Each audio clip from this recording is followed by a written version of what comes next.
ഇരിഞ്ഞാലക്കുട നിയോജക മണ്ഡലത്തിൽ SSLC +2 പരീക്ഷകളിൽ 100% വിജയം നേടിയ പ്രതിഭകളെ അനുമോദിക്കുന്ന ആദരം പരിപാടി സംഘടിപ്പിച്ചു. ഇരിഞ്ഞാലക്കുട ടൗൺ ഹാളിൽ ISRO മുൻ ചെയർമാൻ ഡോക്ടർ കെ രാധാകൃഷ്ണൻ ഉദ്ഘാടനം ചെയ്തു.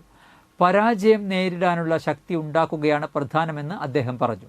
പരാജയങ്ങളെ തിരുത്തി മുന്നോട്ടു പോയാൽ മഹത്തായ പ്രവർത്തനങ്ങൾ നടപ്പാക്കാൻ കഴിയുമെന്നും അദ്ദേഹം കൂട്ടിച്ചേർത്തു.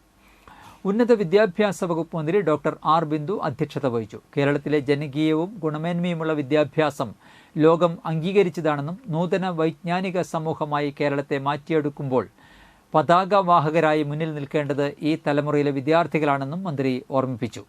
ഇരിഞ്ഞാലക്കുട നഗരസഭാ ചെയർപേഴ്സൺ സുജ സഞ്ജീവ് കുമാർ, ജില്ലാ panchayat vice president Lathachandran, Irinjalakuda block panchayat president Lalitha Balan, Vellangallur block panchayat president Sudha Dileep തുടങ്ങിയവർ സംബന്ധിച്ചു. ഇരിഞ്ഞാലക്കുട മണ്ഡലത്തിലെ സ്ഥിരതാമസക്കാരും മണ്ഡലത്തിന് അകത്തോ പുറത്തോ ഉള്ള സ്കൂളുകളിൽ സംസ്ഥാന സിലബസിൽ +2 SSLC പരീക്ഷകളിൽ എല്ലാ വിഷയങ്ങളിലും A+ നേടിയവരുമായ വിദ്യാർത്ഥികൾക്കാണ് പ്രതിഭാ പുരസ്കാരം സമർപ്പിച്ചത്.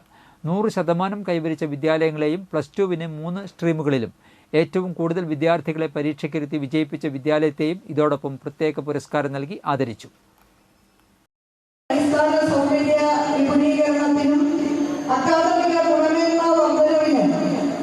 ആത്മാർത്ഥമായ ശ്രമങ്ങൾ നടത്തിയ കഴിഞ്ഞ സർക്കാരിന്റെ കാലത്ത് ആരംഭിച്ച പൊതുവിദ്യാഭ്യാസ സംരക്ഷണ യജ്ഞം ഈ സമൂഹത്തിൽ ഒരു കുട്ടിയെ പോലും മാറ്റി നിർത്താതെ എല്ലാവർക്കും ഏറ്റവും മികച്ച ഗുണമേന്മയുള്ള വിദ്യാഭ്യാസ സാഹചര്യങ്ങൾ വലിയ നിലവാരം നിലനിൽക്കുന്ന സ്കൂളുകൾ ഇതെല്ലാം ഉള്ളൊരു സ്ഥലം.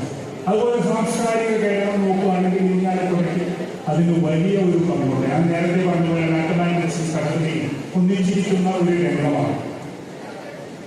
നേരത്തെ ഡോക്ടർ ബിന്ദു ടീച്ചർ പറഞ്ഞതുപോലെ ഇന്ന് വിദ്യാഭ്യാസ രംഗത്ത് വലിയ മാറ്റം